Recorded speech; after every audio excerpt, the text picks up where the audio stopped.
आज का जो हमारा विषय है वह है चार्वाक दर्शन की तत्व मीमांसा।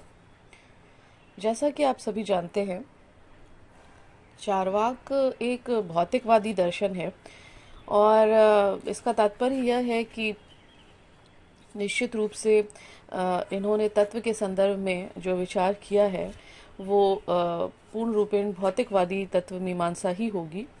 और तत्व विचार क्या है चार्वाक का, इसको समझने के पहले तत्व मीमांसा को जानना ज़रूरी है। तो जैसा कि हम सभी जानते हैं, जब हम अ, जगत के विषय में या जीवन के विषय में ये विचार करते हैं कि इसका जो मूल तत्व है वो क्या है, वो बेसिक एलिमेंट क्या है जिससे ये सृष्टि बनी हुई है, जिससे ये जीवन बना हुआ है। तो और फिर उस मूल तत्व की संख्या कितनी है। जब हम इस तरह के प्रश्नों पर विचार कर रहे होते हैं तो बेसिकली ये तत्व के संबंध में विचार है, ये तत्व की मीमांसा है। और यदि हम चार्वाक के संदर्भ में देखें तो चार्वाक क्योंकि एक भौतिकवादी दृष्टिकोण रखते हैं जीवन और जगत को लेकर, इसलिए इनका मानना है कि जो संसार है, जो सृष्टि है, वो भूत तत्वों से निर्मित है। और जैसा कि हम सभी जानते हैं, 5 प्रकार के भूत तत्व माने गए हैं: पृथ्वी, वायु, अग्नि, जल और आकाश। लेकिन चार्वाक जो हैं वो इन 5 भूत तत्वों में से केवल 4 को ही स्वीकार करते हैं। वो मानते हैं कि केवल पृथ्वी, वायु, अग्नि और जल, ये वो 4 भूत तत्व हैं जिनसे ये संसार निर्मित है।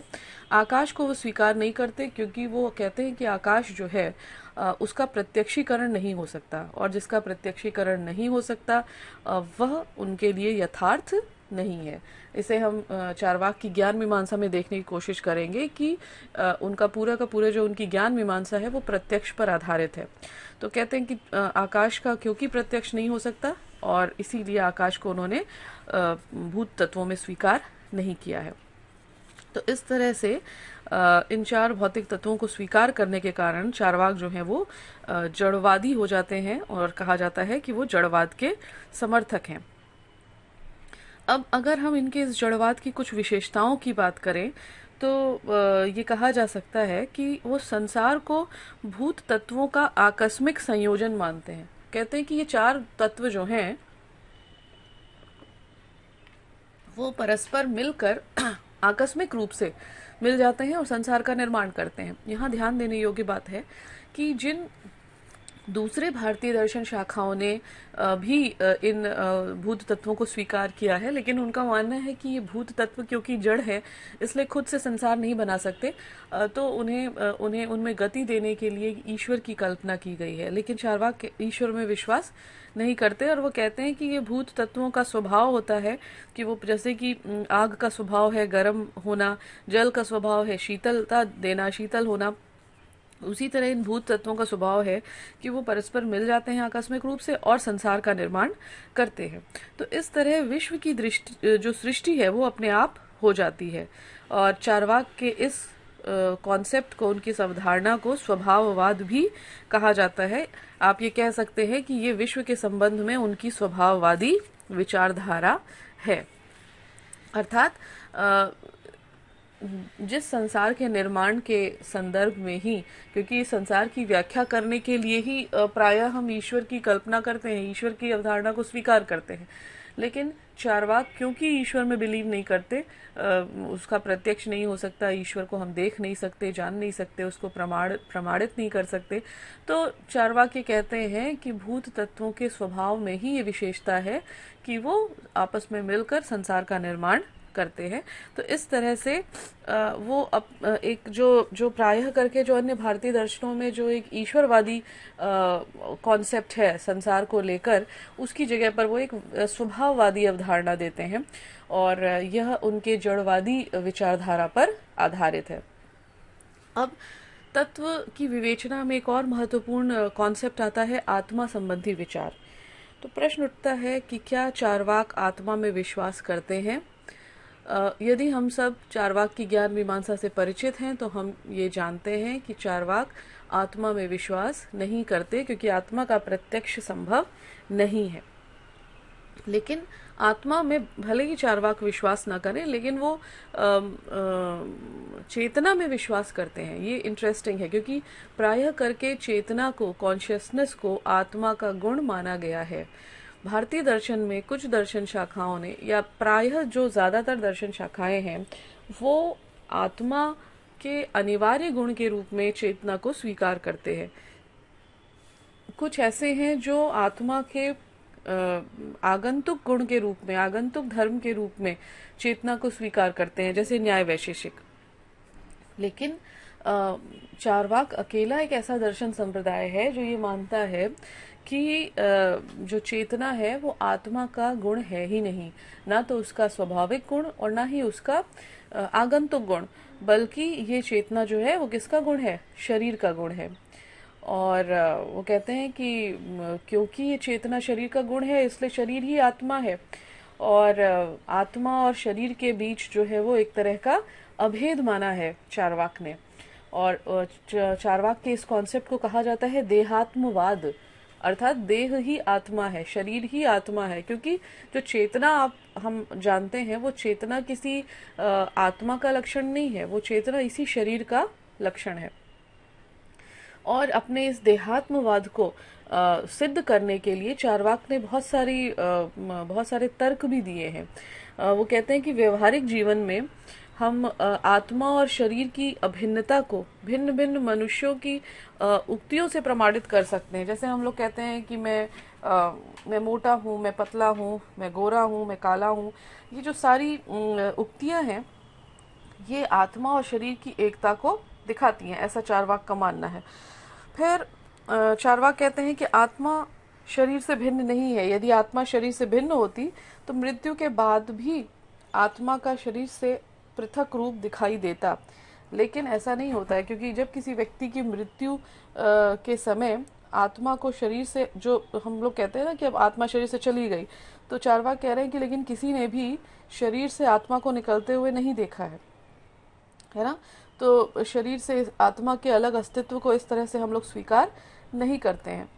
फिर इसी तरह चार्वाक कहते हैं कि जन्म के पूर्व और मृत्यु के पश्चात आत्मा का जो अस्तित्व हम मानते हैं वो भी निराधार है। जन्म के पश्चात चेतना का आविर्भाव होता है और मृत्यु के साथ ही उसका अंत हो जाता है।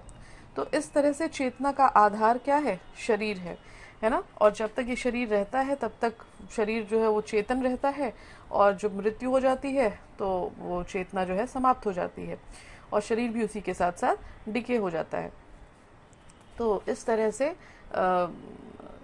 इन लोगों ने जो है वो आत्मा को, शरीर को ही आत्मा माना है और चेतना को शरीर का लक्षण माना है। और अगर एक बहुत ही प्रसिद्ध श्लोक है चार्वाक के संदर्भ में, कहा जाता है कि यावत् जीवेत सुखम जीवेत ऋणम कृत्वा घृतम पीबेत भस्मीभूतस्य देहस्य पुनरागमनम कुतः।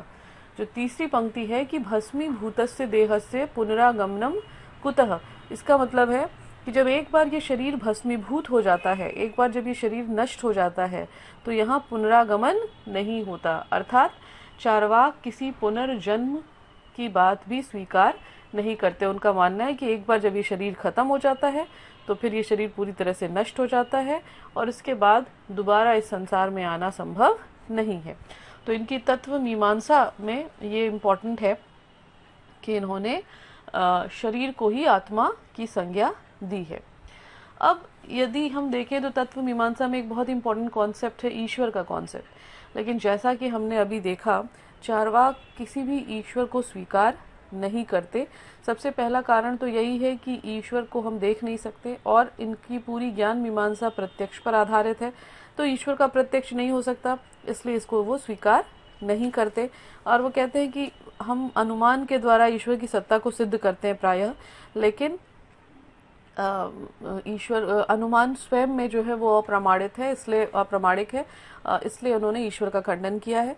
फिर वो कहते हैं कि कुछ बहुत प्रसिद्ध ग्रंथ हैं जिनको आधार मानकर लोग ईश्वर को मानते हैं, लेकिन उन ग्रंथों की प्रामाणिकता पर भी, उनकी वैधता पर भी चार्वाक जो है वो प्रश्न चिन्ह खड़ा करते हैं।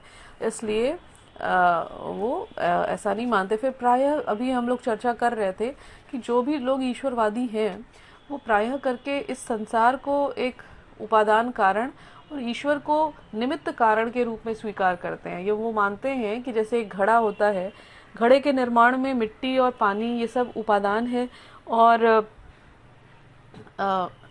जो उसको मिट्टी और पानी को गति देकर उस घड़े को बनाता है वो निमित्त है, कुम्हार है।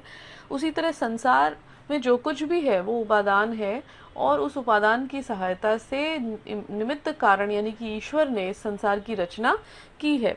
लेकिन चारवाक की जो तत्व मीमांसा है उसमें इस तरह से किसी निमित्त कारण की आवश्यकता ही नहीं रह जाती, क्योंकि वो बताते हैं कि जो भूत तत्व हैं, पृथ्वी, जल, अग्नि और वायु, इनका स्वभाव ही ऐसा है कि स्वयं ही इकट्ठा होकर और संसार का निर्माण कर देते हैं। ये स्वयं से ही स्वाभाविक रूप से ही संयोजित हो जाते हैं और संसार का निर्माण करते हैं। तो इस आधार पर भी चारवाक में जो है वो ईश्वर के अस्तित्व को स्वीकार नहीं किया है। तो अब हम कुछ शब्दों में अगर बताएं कि चारवाक की तत्व मीमांसा कैसी है, तो हम कह सकते हैं कि चारवाक अपनी तत्व मीमांसा में पूर्णतः जड़वादी, स्वभाववादी, देहात्मवादी और निरीश्वरवादी हैं। इन शब्दों को अगर हम अलग अलग उनकी विवेचना करेंगे, जैसा कि अभी मैंने बताया है, तो उससे इनकी जो तत्व मीमांसा का स्वरूप है वो स्पष्ट हो जाएगा। धन्यवाद।